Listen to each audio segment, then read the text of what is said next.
Hello, my friends. Welcome to Word Made Digital. I'm your host, Joanna LaFleur, and you're watching the YouTube version of the podcast. Week after week, we're coming at you with conversations with creatives and communicators all about how to communicate the best news in the world, but in the digital age. Thanks so much for watching, checking out this episode. If you want to know more, you want to check out more of our free resources, go to wordmadedigital.com or browse around this YouTube channel and you're definitely going to find some content that will help you. And of course, thank you so much to our sponsors, Compassion Canada and Wycliffe College are making this podcast possible. Enjoy the interview.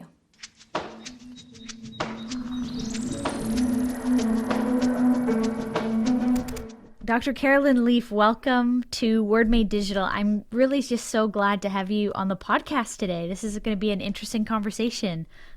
Thank you, Jan. I'm thrilled to be joining you. So for those of us who are less familiar with your work, could you give us a little bit of a context for why this is your life's work? Can you give us a story, a little bit of where you come from as you talk about the mind? Absolutely. Well, I've been in this field for, it's almost 4 decades now, researching the mind-brain connection. What is mind? Science of thought. What is memory? Can we control it? And I started with research back in the 80s with people with traumatic brain injuries and Alzheimer's and autism and war trauma and sexual trauma and all kinds of trauma, and started researching early on. So from a very young age, I went into science and paralleled that with clinical work as well. So I did clinical trials and clinical work. I practiced for 25 years working with people with all my issues with mind. As I said, learning problems, dementias, traumatic brain injuries, traumas, and so on. And it's been such an interesting journey of helping people to understand what the mind is and what the brain is and how they're separate and how you can bring them together and the level of influence that we have over controlling our mind. And if we don't, probably the most simple statement to explain what I do would be to come from this angle, that we can go 3 weeks without food, we can go 3 days without water, we can go 3 minutes without oxygen, but we don't even go 3 seconds without using our mind. So it's not like we don't use our mind and then we do use our mind. If you don't use your mind, you're dead. Your mind is your physical body will disintegrate. Your mind is what's keeping your brain and body working. Your mind is 99% of who you are and your brain and body are 1%. So your mind, in terms of sort of more Christianese, if we wanted to use that, would be your spirit soul. And then your brain body would be your body, the physical. So I've been looking at what is mind and what is the relationship of mind to body and the influence of mind-brain integration. And it's been fascinating because I've seen people with traumatic brain injuries and all kinds of severe issues, once they know how to use their mind, going from being literally not being able to cope at all, like from an accident, to getting degrees. And I've seen people come through terrible traumas, war traumas and sexual traumas and all kinds of things, getting to the other side. But it's also been a situation of the mind is not just for those things. The mind is with everything. So what we're doing now is using mind. You listening to me, I'm talking, the listeners are listening and watching. So all of your ability to be able to watch and listen now and us to communicate, that's all mind. Mind is your first source that drives everything. Mind is the source of everything. So your mind is used when you go to sleep at night. When you're sleeping at night, your mind is cleaning up what you've done during the day. When you wake up in the morning, your mind is what you're using to respond to the text, the emails, the conversation. Everything you do, your mind is how you process being alive, being a human. So if we understand how our mind works and we understand what it does in the brain and the body, then we can go to the next question, which is can we control the mind? So if you bring that back once again and land it back in scripture, then you can look at the scriptures of renewing the mind. Renewing is present continuous. We're supposed to be constantly renewing the mind because the mind is always working. And then bring all thoughts into captivity. All is all thoughts, and we're always thinking, feeling, and choosing to build thoughts. So if you want to sort of the scriptural side, you've got those two that actually sort of land where mind is. So we mustn't try and think of mind as being one thing and brain as mind and brain are separate but inseparable. But you mustn't think that you use your mind for school and for trauma, but then you don't use your mind for the rest of the day. You're always using your mind. Your mind's doing everything. So we need to learn to control it. And it's my work. I come from South Africa, born in Zimbabwe, so I did 25 years of work as well in the war-torn Africa, apartheid Africa, the transition period. So working with the poorest of the poor, the most traumatized, the wealthiest. So my laboratory's been the field, getting out there in the world with people, helping to understand this and then putting it all together. And you mentioned something as well that I think is relevant to this, the backstory as well, is that a lot of people in the religious environment have a fear of science. And I always find that I always find that strange, because if we think God is the source of everything, of all knowledge, science actually means knowledge. So if God is the source of all knowledge, science is simply a description of how the knowledge works. So understanding our brain, or understanding our body, or understanding how technology works, or the study of whatever you study, that is science. So whether you're studying theology or whether you're studying neuroscience, you're still studying science. It's still knowledge, and that comes from God. So science and spirituality are one and the same thing, but just two different angles of looking at the two different angles of the same things, looking at it from two different sides. So I always like to say that just up front, because people have a little bit of fear in the church of science, which they shouldn't. Well, no, I agree. I am not a science background person myself. I mean, that will be obvious by the type of questions that I'm probably going to ask you. But you actually, sorry to interrupt you, you actually are, because you've got a degree in communication, from what I read in your. So that is science. So you've studied the science of communication. So, and what you're doing is science. This is where we've got to realize all knowledge is science. There's just different types of science. So I'm more in brain medical science, mental health. You're more in communication science. So if you look at it like that, a parent who is bringing up a child who's went to school but now they've chosen to stay at home, or they're still working and staying at home, that's all science. Bringing up a child is science. Growing a plant is science. So we've got to realize that everything about knowledge, anything about humans and the world we live in and how it works is science, from whatever angle you take it, which is a nice way of looking at it. And all of that understanding is driven by mind. You use your mind to understand you and the world. oh, I love that. Thank you for saying that, because I think it's helping us to expand our sense, particularly as Christians, as you've said, who might be nervous. Some Christians are nervous about science because in some way they feel that it doesn't match up with their, what scientists are doing in some way maybe doesn't match up with their faith experience, because they're using the Bible as a science textbook as opposed to a meaning story about scripture and who God is and who his people are.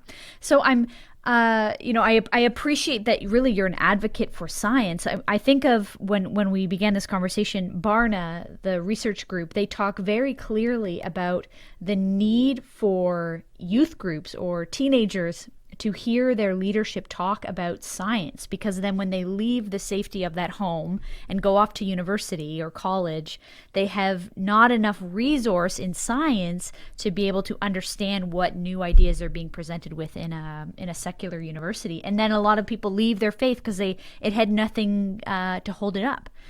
So Exactly. I love that work. Are you finding that when with young people or people that you're interacting with as you travel the world and speak about this, is there a hunger for science? There is a hunger for science, but I find religious a huge block. When people get over religious, and it's only certain groups, the very extreme fundamentalists that tend to be the kind of worst at this, where it's just, if you're not spouting scripture every 5 seconds, you the devil kind of thing, which is a very, very medieval kind of, and it's still, I still get that. People will still, I see God as love and God as science and God as everything, and I find God in science. So, it's because that's the world that we create. So yes, we've got to open our minds, because if you don't like science and you think it's anti-God, then don't use your cell phone. Don't watch don't listen to this conversation, because it's science that's enabling us to communicate via the technology that we are using. And it's your cell phone that's based on science. And the fact that your house was built is science. And the fact that you can eat the food you eat is science. Everything is knowledge. And it's knowledge that has been given to us to discover, and that's what scientists are doing, discovering the knowledge and how it all works. So yes, there is a bias, and the bias is it's very unfortunate, because it does lead to a lot of stress in people's lives that are, and a lot of it causes, to me, I see more mental health issues amongst people that are very religious and everyone battles with mental health, but like quite severe, extreme mental health issues amongst people that are so bound in a very sort of limited religious view. And I'm not talking about everyone. I'm talking about very, very fundamental, very science is evil kind of thing that really disrupts. It's totally anti-God, if that makes sense. No, I'm fascinated by that, because as a non-expert in this topic, I think of people in my own world who've come out of a very strict religious background, a Christian background of some kind, and have gone into deep depression and anxiety. They talk about these issues that and then as a result, they reject religion as a whole. They reject Christianity as a whole because they really have been sort of abused within it mentally or emotionally. Yes. Yes. Tell me very what much tell me so. what you're seeing with that. Is there any patterns you want to address? Well, there definitely is. In any kind of anything that we've experienced is basically becomes part of our neurology and also part of our mind. So every experience that we have, every moment of every day, right from in the womb, is building into networks, physical networks in our brain. So changing the brain, and that's neuroplasticity. But they also build into the DNA of every cell of our body. And we have 37 to 100 trillion cells in our body, and also into the gravitational fields of our mind. I mean, that's heavy science, but our mind is, if you go back to the work of Einstein, and everyone's heard of Einstein, that's what's a good way of explaining this. Einstein spoke about the photoelectric effects and the photons that we emit from our body, and that's a fact. I mean, electrostatics, you walk past someone and you feel that electrostatic connect, that when you brush past someone and they certain washing liquids and things will make a very strong electrostatic effect, and you can feel, oh, I got a shock from you. That's an example, an extreme example of how we are there's this whole field around us. It's not that, it's just that this physical is only 1% of who we are. Mind is this 99%. So when we don't get frightened of all of that, and we recognize that this is there's many scriptures talking about how the invisible is controlling the visible, and the invisible is, God is invisible. We can't, and yet people are scared of the invisible. Then you must be scared of God. We've got to look at our logic patterns. There's a lot of illogic in that thinking. God is we can't explain God. God is beyond space and time, beyond explanation. And so as soon as we think we can explain what God is, we will limit our understanding of ourselves, and we will be frightened of things like science, which are trying to explore the limitless knowledge that we have out there. So yes, people that are stuck in that mode of thinking will look with a very narrow lens and not be able to accept other people's points of view, and will be threatened by other people's points of view. Meanwhile, one of the most gracious and intelligent things we can do is to accept that people are different from us, and to be able to agree and to agree to disagree, but still to be able to connect with others.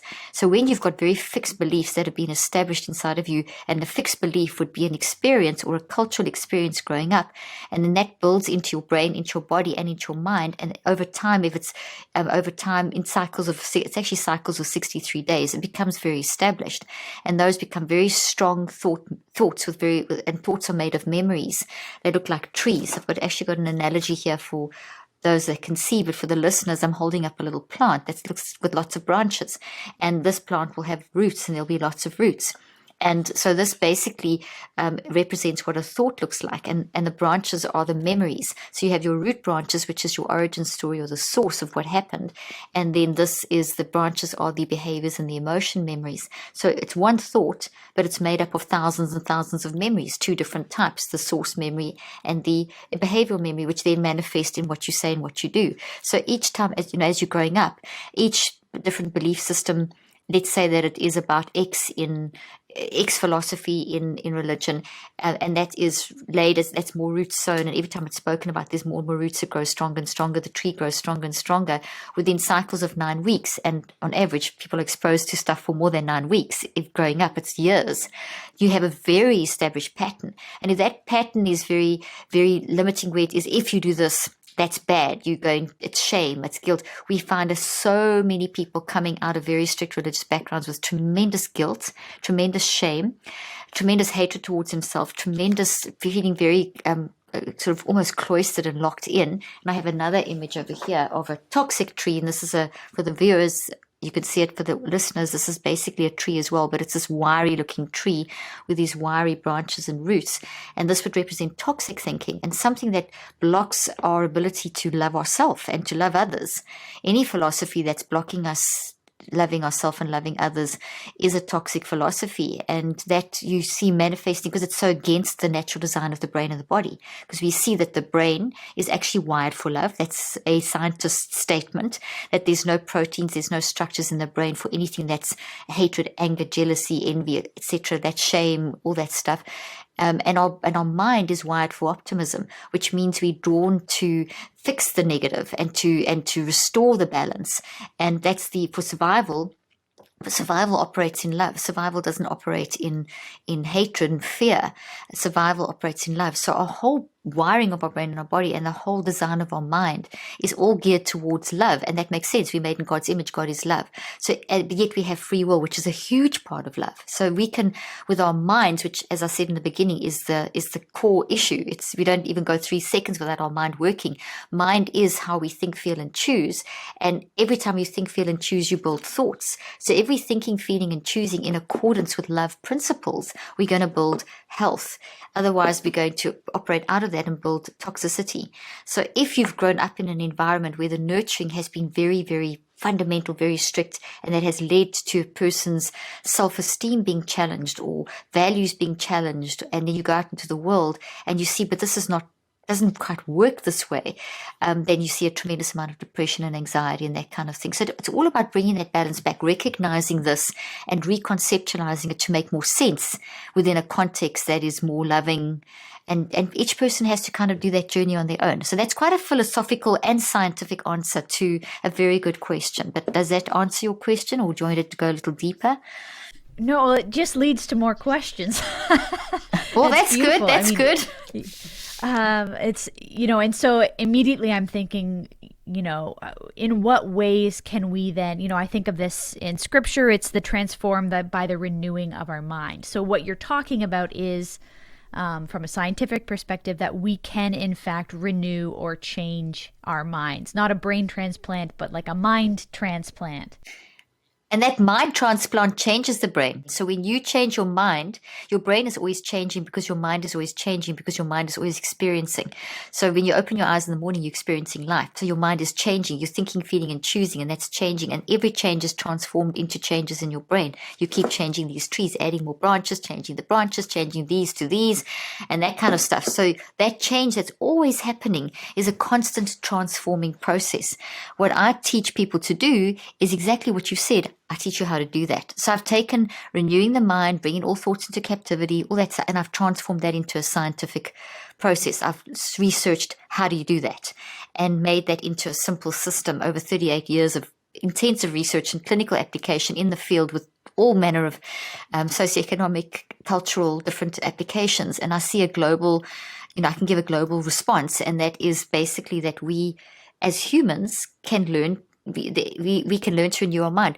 Our mind is always changing, therefore brain and body are always changing.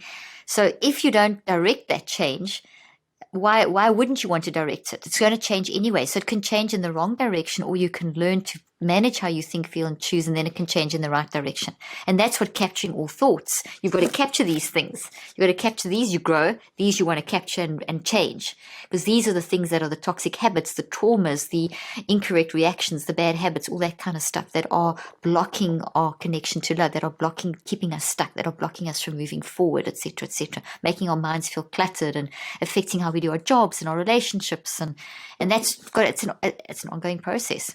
So really the book is that the neurocycle in the second half of the book. The first half I put all the science, but the science is super simple. Like I'll put a scientific fact and then I'll say, what does this mean for you? So if the science isn't clear, what does it mean for you is very clear, that this sciencey stuff, this is what it will do for you. This is how it will help you renew your mind. And then I talk about the neurocycle, neuro meaning brain, which is neurocycles, the process that I have researched and developed and refined over these 38 years, and just once again retested and refined more in my most recent trials that are in the research that's in the book to show you how to do this. So that's kind of everything in a nutshell. Fire away. Sorry. It's so good. We're talking about the book is called Cleaning Up Your Mental Mess: 5 Simple Scientifically Proven Steps to Reduce Anxiety, Stress, Toxic Thinking. So as soon as I hear anxiety, stress, toxic thinking, and one of the reasons I wanted to talk to you is, as this podcast focuses a lot on the digital world or how the digital world affects our lives, our leadership, our church work, whatever it may be. Can you talk to us about how the digital, when I hear the words anxiety, stress, toxic thinking, I think of all the things that people are saying right now about how the screens in our hands are ruining us, how they're causing anxiety, stress, and toxic thinking. So do you have any insight into, because you've been doing this since before the digital world took over our world. Do you have any insight for us into how, whether it's social media or just screens in our hands, in our lives, are affecting this mental mess? How are they contributing to that? Such an insightful and great question. Yes, I have watched the transition. It's 38 years being in this, and I practiced for 25 years. So I've watched over the last, I'm just working out the exact numbers here. I've watched the transition from you're quite right. And it has changed how we are. In fact, an interesting study started in the mid-90s called the population study. And it was looking at the advances of technology and medicine and how that, and the impact on humanity. And up till about the 1990s, mid-1990s, we were advancing every decade. People were living longer. And suddenly something started changing in the mid-90s. And by the mid-2000s, we saw that trend had actually reversed. And this is not spoken about. It's kind of kept quiet. But what we see now currently, let's talk about prior COVID. Prior COVID, we were in a crisis, a mental health global crisis, and also a physical crisis because of the food that we're eating and things as well, and the chemicals. And so this whole advancement in technology has influenced food. It's influenced the chemicals that we have. It's influenced the drugs people are putting in their bodies. And I'm not talking about street drugs. I'm talking about psychotropic drugs, which are more dangerous than a lot of the street drugs that are out there, and overdoing certain medications. There's just been a move towards very physical treatment of everything. And we've kind of moved to an overemphasis on the 1%, the physical, and an underemphasis on the spiritual, which is the mind, that thinking, feeling, choosing, the narrative, the whole person. And you can't work with one to the exclusion of the other. You will pay the price. And that price started being identified in the mid-90s, as I mentioned, and technology is part of it, because this last 40 years has been a massive advance, as we know, in technology and medicine. So now we are sitting in an era just pre-COVID where people were dying 8 to 25 years younger than what they were previously. So for years we've been living 8 to 25 years. 8 to 25 years. And people that get a psychiatric label and get drugs, they are the ones in the dying 25 years earlier bracket. And the people that are being the most affected are your 24 to 65 year olds. So that the people in the prime of their life, so people that are in the workforce, and sort of beginning their careers and at the peak of their careers, and they're the ones that are being affected the most by this. And you think of it, you're in the workforce, you're in the technological era, and that's not just one thing. Now, technology is phenomenal. I think it's phenomenal. I love technology. It's not the technology that's the problem. It's how we're managing it. It's our mindset behind the technology. It's how we view it, how we use it. So for a classic example, a simple example would be the fact that you have access to so much data. And I talk about this in this book. And the access to so much data is a wonderful thing, but it's also, it's that whole thing. It's a curse and it's a blessing at the same time. And it's a blessing in that you can find out stuff quickly. If I think of the days in the 80s when I was still researching, I'd have to go to the library and to a thing called the microfiche, which some of you won't even know what that is, to get studies and to get research. Now I can just get on my computer and I can get what I need I can write a publication up in 2 days because I can get access to publications. So that's, from that side, it's amazing. But from the other side is that our brain is a responder. It's not a generator. Your thoughts don't come from your brain. Your thoughts come from your mind and they get put into your brain. And so you generate your thoughts. Your thoughts get put into your brain. Your brain is how we express ourselves. It's where we store our thoughts. We also store our thoughts in our body, and we store our thoughts in our mind. So thoughts are stored in 3 places. And then it's through the brain and the body that we can express our thoughts. So it's think, feel, choose, build, express. That's the process. It's not that the brain is generating. And then there's a feedback loop obviously set up. So if we don't look after our brain and our body, like for example, overdoing the digital, overdoing the food, processed food, the diet, the modern American diet is just an absolute killer for the brain and body. And obviously then if you're not exercising, because people have become so sedentary with, technology, and there's the medical technology is phenomenal, but we're over testing, we're over diagnosing, and we're over treating. And so there's been a slight swing to the imbalance. We need all the technology, but we need it in a much more balanced way. So if you imbalance if something goes out of balance, then you are going to get a consequence. So I think what's happened is, what I see from the statistics and from my own research is that this reversal of trends, people dying younger with the advances in technology, is linked back to how we live our lifestyles. And the statement that's made by the researchers is that people are dying 8 to 25 years younger from preventable lifestyle diseases and issues. So preventable means preventable. It means that we could do something about this with what? Our mind. Lifestyle is how you live, what you do, what you eat, what you put on your body, your exercise, how you're managing and responding in your relationships, how you manage the day-to-day moments of life, how you manage the acute traumas, the toxic traumas, the established traumas, the toxic stress, toxic thoughts. What are you doing? How are you managing them? Are you just like bamboozling through life and just reacting, or are you very deliberately and intentionally managing the process?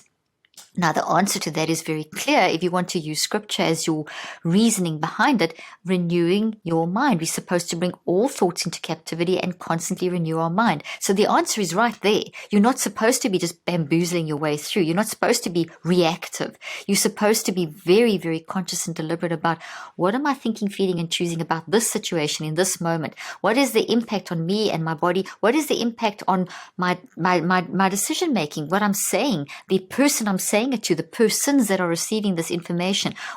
How is it affecting them? How is it affecting the quality of my work? How is it affecting, and so on and so on. And we see from neuroscience and the mind-brain research that you can do this every 10 seconds. Now, I'm not asking you to put your timer on every 10 seconds.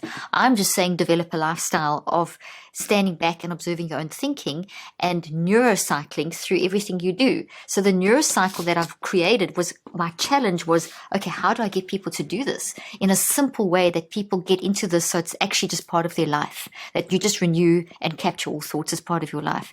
And that's why I developed the process. What you're saying about the process, it sounds okay. We read a scripture, or we have this idea, as that we need to change our thinking to change our life. Some of that can lead maybe too far to where some people get nervous about that because it can sound new age or something. But changing your thinking, renewing our minds.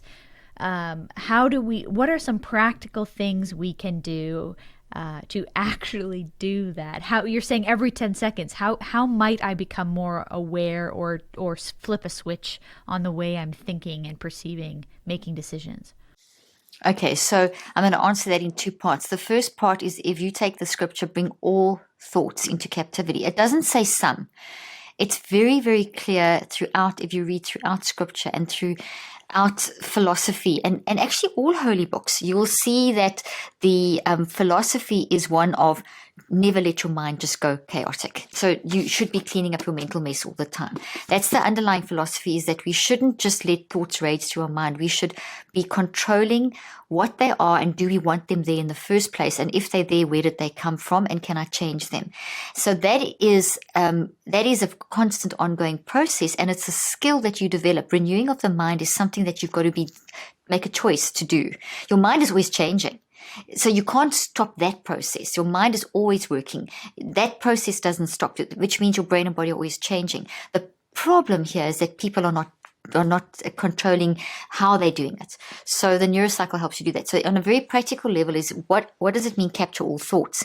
Well, in any one day, scientists have tried to evaluate and work out how many thoughts. And I follow a lot of very high-level scientists that do a lot of different work. And from all that, I've put together a simple sort of equation to help people to understand that. And essentially, the average person is pulling up and I say pulling up because your mind has got an unconscious part that operates 24/7, that's infinite, and it's got a conscious part that we're in at the moment, which only operates when you're awake.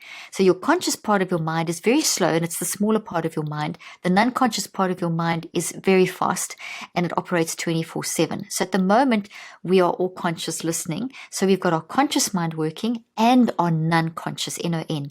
Non-conscious is where every experience from in the womb till now is stored in the form of thought trees. I'm holding up a tree again for those of you that are listening. And the tree is filled with memories. So every thought, like a tree's got all the branches, and I said already, and roots. If you call up a thought, it's going to bring a lot of memories with it, a lot of emotions and data and feelings and all that kind of stuff, and physical sensations and all that kind of stuff. So that's the first thing, is to understand that you've got this infinite forest. In fact, you can imagine a helicopter, being in a helicopter, flying over this massive forest, and it's exquisite. And it just seems to never end. It's like you're going to run out of gas. It's just you can't get to the end of it. That's your mind, and that's your mind looks like that in a sort of quantum world, sort of like neurophysiological world. If you look in our brain, looking in more in sort of the physical, you're going to see it as a bunch of trees that literally look like trees in your brain, but they're made of protein. So we can go inside the brain and we can see the energy that the brain is generating through looking at things like delta waves and theta waves and gamma and beta. We can look at blood flow. We can look at oxygen. We can look at what the little neurons are doing in the branches. So we can see all of that, and it looks like forests. It's got what we call an arbor-like structure. So the point here is that you're flying over in your helicopter, and in the middle of the forest is this huge patch of green trees that are just so beautiful. They're exquisite, and it's endless, but it's just perfect. Then on the outside, you've got beautiful trees too, but they're not quite as green, and they're not quite as perfect, and they're all different, and some are nicer than others, and some are tiny, and some are big, and in between you've got all these little clusters of dark trees, and some are big clusters with lots of darkness, and others and swirling energy, and I'm just painting a picture, okay, and others are not as dark. So that represents every experience that we ever have going through in our life. And what we're doing in terms of renewing our mind, is we want to go use that middle part, which is our wisdom, which is our made in God's image, because God is perfect and God is love. So therefore the core of us, and I said this in the beginning, the core of who you are as a human is love.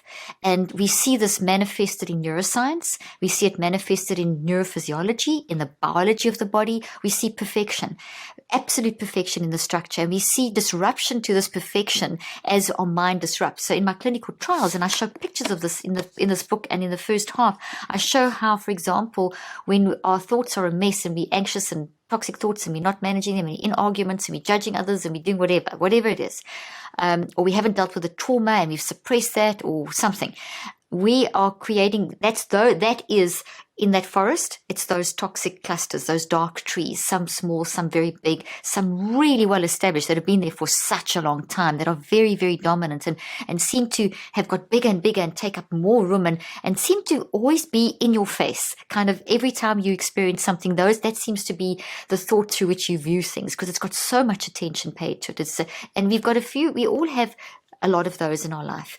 And what we need to be doing, renewing our mind, is capturing those. And how many of those thoughts in our non-conscious mind? Infinite. How many in our conscious mind? Every few seconds we have, like every second or so, we have 7 to 10 of those coming up. So if you translate all of these numbers, there can be anything from 8,000 to 180,000. I think it's probably closer to 8,000 to 10,000 thoughts that will move from our non-conscious to our conscious mind in any one day. But as they move up, they move up, they move down, and then another lot move up and move down, and some we grab hold of and we stay with them a little bit longer because we use them for a current decision. Those thoughts that are moving up are what's happening to you right now as you're listening to me. I'm stimulating all kinds of thought trees to be moving up and down as I'm speaking. And that's how you use the existing memories to understand the new memories, and you add more branches and you change them. And this is a constant ongoing process. So if I constantly have this very toxic cluster of trees popping up a lot of the day, so I go in the day and someone says something and it triggers that tree and it pops up, and then I'm viewing that particular moment through that lens, and it's going to be a toxic view. It's going to be a toxic mindset, and that's causing brain damage. It's causing inflammation in my brain and my body. It's causing even the level of the DNA, even your chromosomes. If I cross my fingers, for those of you, I'm crossing my fingers and I have pink fingernails. The pink fingernails represent something called telomeres, and telomeres are part of your DNA that are involved in cell division. And your cells, you're making about 1 million plus cells every second, and they are dependent on my fingernails, the telomeres. And if they are not healthy, you're not going to have healthy cells, which increases your vulnerability to disease. What we see is that telomeres, the pink fingernails, are directly controlled by your mind. So if your mind's a mental mess, your telomeres are a mental mess, which means every part of your body is now going to be physically affected. But it's, as quickly as it's affected, you can heal it.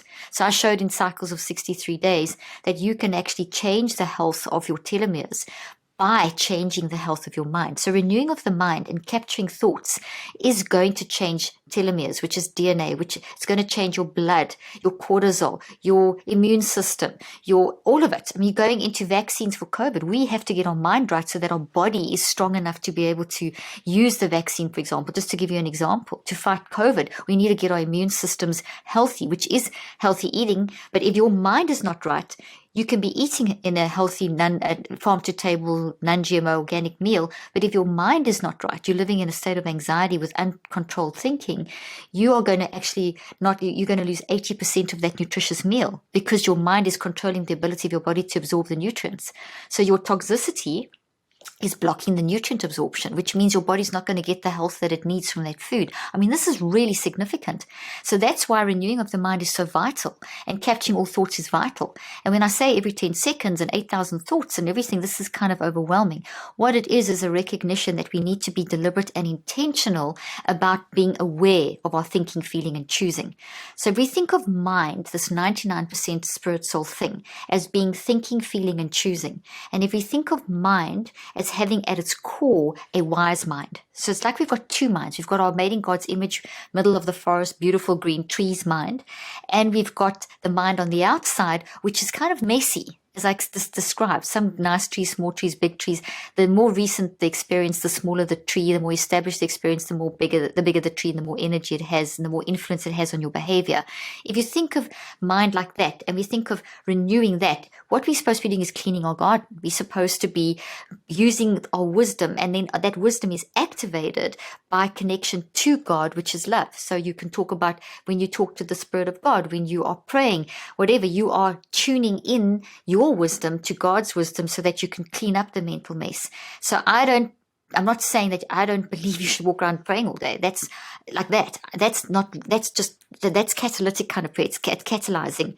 It's catalyzing. Real prayer. That's not real. For me, that's just a form of prayer. If you want to live a lifestyle of prayer, you should be capturing your thoughts every single 10 seconds, which means that you should be standing back and observing your own thinking. If you really want to do what God says, if you really believe that those laws or those principles, let me say principles of renewing your mind and capturing all thoughts, if you really want to pray continuously, praying continuously is renewing your mind. It is capturing your thoughts. So it is a situation of, I'm in this moment, now I'm awake. From the moment I'm awake, how am I responding to my husband, my wife, my kids, my work colleagues?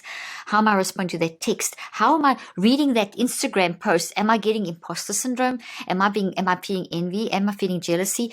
And so it's monitoring every moment how you are functioning. You almost go into two minds, and this is a healthy two minds. You go into your wise mind to analyze the other mind, which is the mind where free will exists. It's the mind that's around the core, and you draw on your wisdom. And you do that. This is what the 5 steps dig down to teach you how to do that, to train you to be very observant in the little things so that you'll be observant in the big things, and that you then become very observant the whole time.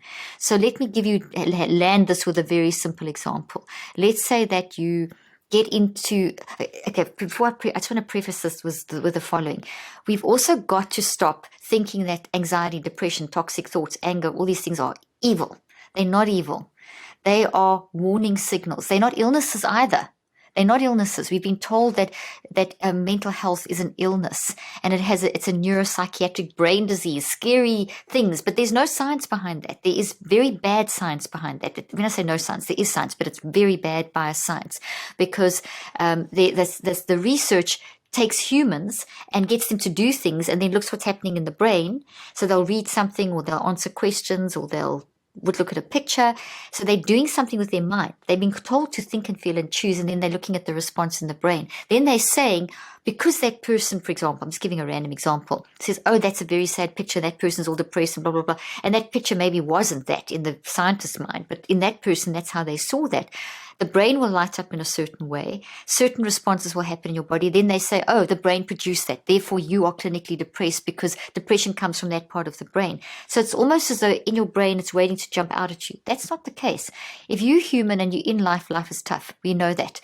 From the beginning of history, the beginning of mankind, we've been experiencing adverse circumstances, and we respond, we react with our mind. We experience it through our mind. Mind is first order. We experience it through our mind. This is the gift that we have from God to be able to think and feel and choose.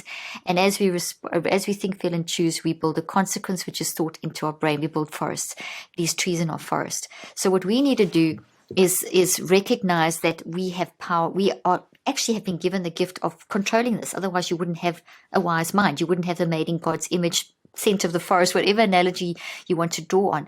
And just to give you an example of where this is, just think of the time that you just know, when you know the right thing to do is this, or you just know and you get that sense of peace because you know that that's love. You know that that's the correct thing. We all have that. Even infants. Research has been done on infants showing that they know the right thing to do.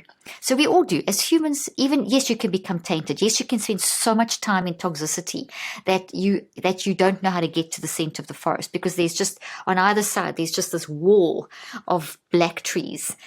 But those are all organic and changeable and malleable. And so as you then, your wise mind always is still stronger than those trees. But so as soon as you decide, hey, listen, I can't live with this rumination in my mind. I can't live with this toxicity. I can't live with this constant anxiety and depression, which are not illnesses. They are warning signals. They are symptoms, like your alarm goes off in the morning to wake you up. They are symptoms that they are alarms, warning signals to wake you up to what's going on in your life. And so essentially, we need to learn to tune in. And that's what this every 10 seconds thing is. Once we can learn to stand back and observe our own thinking, which is really easy to do, you can do it right now. You can be right now, I'm very aware of my hands where they are. I'm very aware of my facial expression. You moved your hand. You're very aware of moving your hand. You're very aware of moving forward. You're very aware of smiling. You are very, and as I'm speaking this, the listeners and the viewers are now aware of themselves. I'm now very aware of your response to me. You smiled, I smiled. Our mirror neurons were working. Can you see what I'm saying? I'm creating an awareness of an awareness. So we can just like that stand back and observe our own thinking. I call that the multiple perspective advantage. And I talk about that in the book as well, how to do that. It's kind of you going into two minds. So as I'm doing that, I'm standing back and observing. In this way, I now can be very aware. So the next, maybe you go from this podcast and you, with a work colleague, and you see that they look really depressed.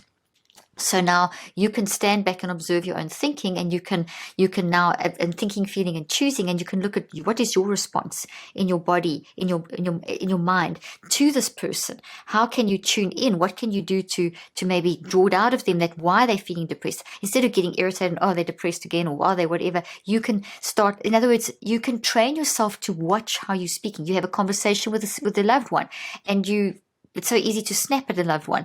So instead of snapping at them, if you are snapping at them, watch yourself snapping at them. Watch your body movements, watch your words, watch your language, watch their reaction. Watch your work. How well are you doing your work? Observe how you are actually doing your work. Is it good quality? Are you thinking deeply? And that goes to the technology thing, is that when we are constantly getting data, we don't think things through. We don't think, feel, and choose. We just gather data. So it's all gathering of data, and we're not designed to just gather. We are supposed to gather and reflect deeply on the information, and that makes the brain healthy. So when it's just this bunch of information, it causes a lot of toxic buildup. So be aware, but pick what you're going to focus on and focus on that. And that's called brain building. And it's the first part of the second part of the book where I talk about how to use the neurocycle. So like when you are focusing on things, you need to learn new information. So you can use brain building to build your from when you study your scriptures, when you focus on what you're interested in, your work, to improve your expertise in your work. I write scientific papers, I research, I do clinical trials, I have to study all the time. So I brain build 1 hour to 2 hours a day. So I'm using the neurocycle, the 5 steps, to build my brain.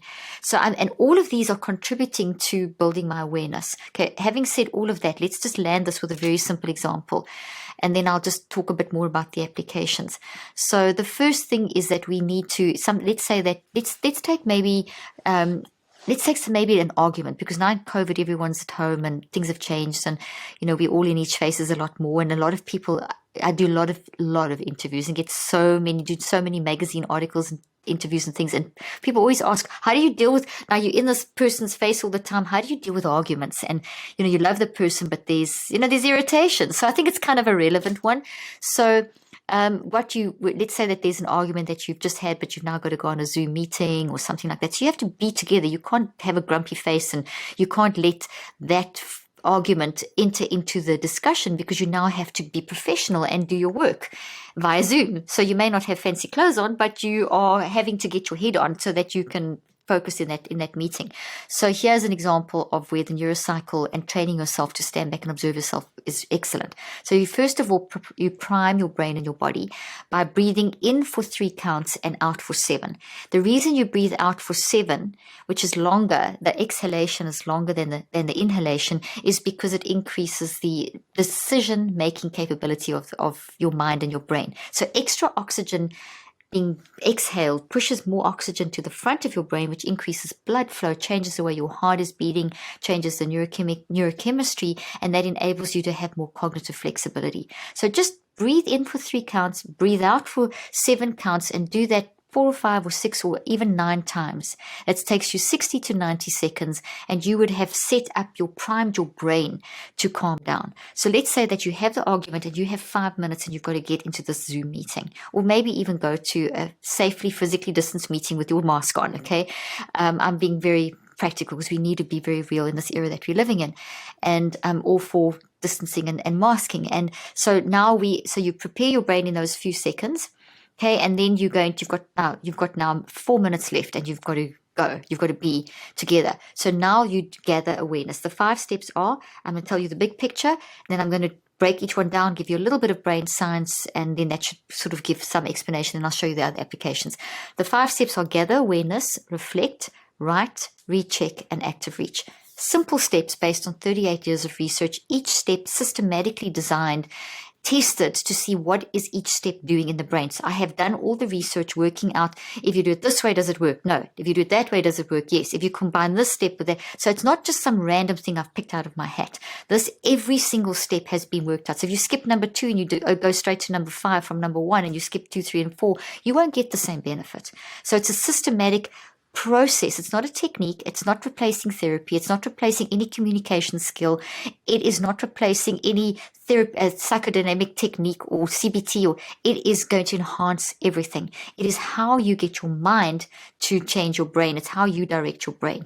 So the first step is gathering awareness.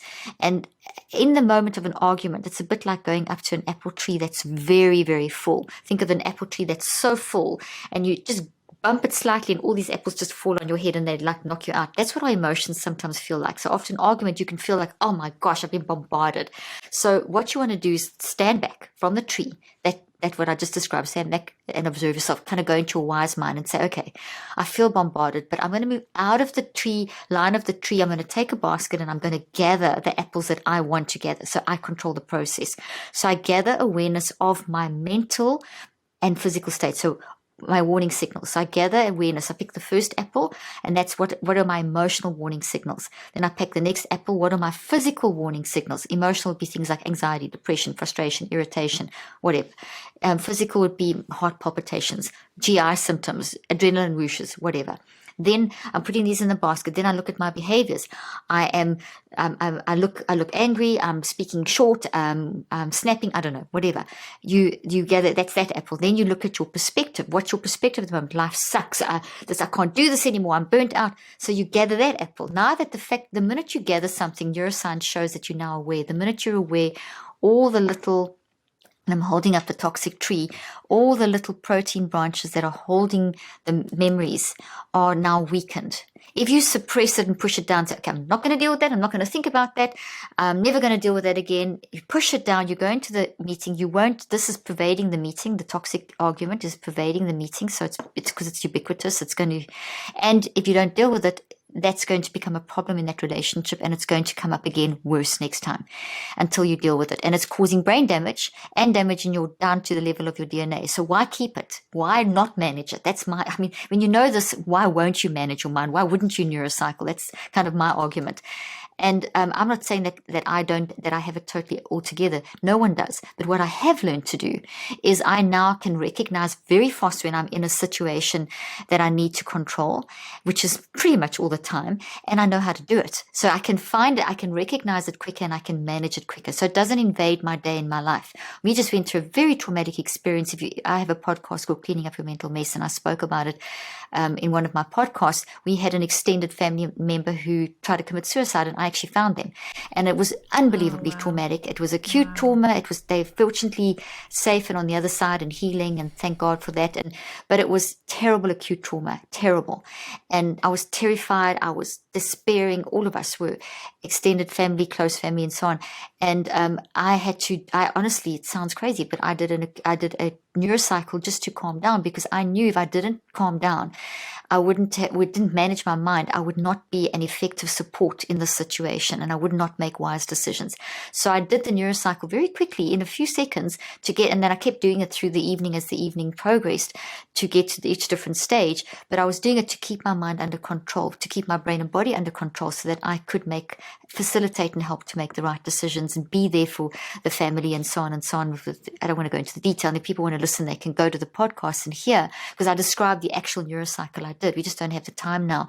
But essentially, that's an example of using the 5 steps in an acute situation. So I'm giving a simple example, like an argument, but because I have practiced this so much, in the acute where you may not even think to do it, I already have built the resilience in my brain, in my mind, and in my body. So it's an automatic go-to. I'm automatically renewing my mind. I'm automatically grabbing that thought, bringing it into captivity, and not going down I can't handle this. This is the end of the world. This is terrible. They're going to die. Instead of doing that, I captured that thought and I reconceptualize it, embrace it, and I said, it's okay. It's okay to feel like that. Of course you're despairing. Of course you're terrified. In the Angus argument example, of course you're frustrated. Of course it's unreasonable. Yes, maybe that you're feeling like a victim or whatever it may be. And then so you gather awareness of all of that. You look at your behaviors. Then you go to the next step, which is reflect. Reflect is a beautiful word. It's all encompassing. It's huge. It's magnificent, because it's asking, answering, and discussing in a very objective way, very systematic. I've got my apples. What do these apples mean? What is the story that these apples are telling me? And then you write it down. Writing does the most phenomenal things in your brain in terms of getting into that wisdom forest, getting the 2 sides of the brain working together, getting the blood flow going, getting the correct balance of what we call delta, theta, alpha, gamma, beta, the different waves, energy wave responses in the brain, getting the DNA lined up, everything. And I put all that in the book. And so then you're going to write, and there's a specific way I recommend writing, and it's called a metacog. I developed it over 38 years ago, and it's been refined over all these years, changed, refined, tested. And it's basically writing in patterns as opposed to just writing linear. So for the third step where you write, you just want to get your brain on paper. You want to get all your mind through your brain onto paper. And you want to get everything that's there out so that you can dissect it. And so it doesn't matter how messy and how disorganized, but you do it in this pattern format with branches and words on branches and so on. And I explain in the book how to do it. There's also an app that goes with the book called the Neurocycle app, which helps you do these 5 steps with lots of different examples. And I literally give you therapy through, so the 2 work hand in hand together. And then you write that down. Then the 4th step is where you'd go and look at what you've written, come in with colored pens and sort it out, do a mental autopsy. What does this mean? How can I reconceptualize it? And reconceptualizing can be understood as a deconstruction and a reconstruction process, and you embrace and process to reconceptualize. So simplistically put, if you've got x plus y equals z in normal algebra, you would say x plus y equals z in normal algebra. But I'm not saying that you want that. You don't want z. You want x plus y equals xy. Reconceptualization means I take what's going on and I change how it's going to play out into my future. And I'm going to change how it's going to influence my next moment. That's very different to just pushing it down. Z would be suppressing it, putting a Band-Aid on it, slapping a scripture on and using God as a magic genie, doing a positive affirmation. That's not going to be sustainable. It's just not going to work. You can't just take a scripture and whack it on a problem and hope it's going to go away. You have to do the work, and Jesus models that in the garden. So the fourth step is to, and I'm going to end off with that story very quickly, that if you look at the recheck, it's that organizing step, and it's to reconceptualize. If you build a new house where an old ugly house is, the old ugly house is there with all the photos, but you knock it down, you build a beautiful new home, but you still remember how the old one was. That's X plus Y. That's XY. That's reconceptualization. You still remember the past, but you've changed how you live in that mental space now. And then the active reach closes off the cycle, and it's a little action. So in the case of the argument where I've got 5 minutes, I would have gone through that process, and my active reach would be, okay, I know why this argument happened. At the end of my meeting, I'm going to go to that person and I'm going to blah, blah, blah. So I get a little action, and now close, full stop. Now I don't allow myself to go there, and I move into the meeting and I carry on the meeting. And that's kind of, so the way that there's an in the moment thing. But if you're dealing with a trauma, like a sexual trauma from childhood, or you're dealing with the post-traumatic stress of something like what our family went through, you're going to have to take a bit more time to deal with it. So something that's already established, like a bad habit that you've been doing for years, maybe the way you have arguments, or between a husband and wife, there could be this, there's often patterns not often, there are always patterns in relationships that are toxic, and this is how you're not going to fix them in one day. So what we've seen a lot as a myth is that it takes 21 days to change a thought pattern, to build a habit. It doesn't take 21. That's a myth. It takes 63 at least. So 21 is 3 weeks, 63 is 9 weeks. So I've done the research on it. I give it all in the book. But essentially, you're going to have to do these 5 steps every day for 15 to 45 minutes. And this goes along with capturing thoughts, renewing the mind. It's a continuous process. So you take one thought, to maybe it's that toxic pattern in your relationship, or it's that toxic bad habit, or it's that trauma that's affecting how you are living life. You're so anxious you can't function. So you have to find the source of your anxiety, which could be some sort of trauma. You're not going to fix that in 5 minutes. You need to work for 15 to 45 minutes, a limited amount of time for 21 days. On the 22nd day to the 63rd day, which is the balance of the 6 week, the 6 week balance of the 9 week process, you just do step 5. So the first 3 weeks takes you about 15 to 45 minutes. The second 6 weeks takes you a minute a day, a minute to 2 minutes. You can spend longer if you want, but a minimum of a minute. So it's not long time investment. But when you do that, you see, when I go through the first 3 weeks, I'm going to build a little tree in the forest, but it doesn't have enough energy to influence my behavior. So for something to actually influence behavior change, where I won't argue like that anymore, there won't be that pattern. I know what to do. I'm not depressed anymore. I know why I'm depressed. I'm going to do this. To get to that stage where you actually know how to manage it, you have to have, that tree has to grow, and the extra 42 days makes it strong enough. Yeah, the 9 weeks in total. So there's a systematic process, and I explain exactly how to do it in the book and in the app that goes, as I said, with the book. So then you do that over the time period, and so you're not going to solve it all in one day. And that's another key thing, and I'll end with this, is you're not going to do it in one day. You're going to do it over time. In one day, you're going to just see maybe a little bit of the story, and then tomorrow you can do a bit more, and the next day a bit more. You can't work on it all day long, because otherwise you'll be an emotional wreck. So you limit your work time on the hard stuff to 15 to 45 minutes, and then you carry on with your day. And that's why the active reach, the 5th step, is a little statement that actually is a positive end to, I learned today that I'm not shame. That's all, or don't do if only, or a little statement that just is the positive outcome of that little bit of work you've done today. Then each day you carried a little bit further. And if I may land this in the story of Jesus in the garden, we have this model in the garden, first of mind-body integration, of facing our stuff and not being afraid of it, of reconceptualizing. Everything I've just said is in the garden as a story, if you want an analogy. Jesus went into the garden, which demonstrates we've got to face our stuff. The only way out is through. The only way that Jesus could do what Jesus could do was to go through the garden, the beating up and on the cross. So you have to face your stuff. We are in an era where we're not facing our stuff. We have to, 3% of leaders in the church and globally, not even in only the church, 3% of leaders, whether it is church or out of church, leaders are not talking about their mental health, which means that they're not enabling and empowering people to be free about it because of the philosophy. Meanwhile, if you're human, you have mental health issues. Your mind's a mental mess. There's no getting away from it. So don't pretend that you don't have it. Rather be authentic and open and say, this is what I'm battling with. This is what I'm doing. This is my field. I teach this. I research this. And I have problems and I talk about them on my podcast very authentically so that people can understand what to do to manage those things. We've got to be honest and open. That's really key. And that's what we see Jesus doing. Embrace it. And then Jesus turned to the disciples and didn't ask them for Prozac or opioids or get me out of here or take my place. Jesus said, can you be with me for about an hour? And that models our relationship with each other. In our world of coaching dominated life, especially in the church, it's massive, this coaching thing.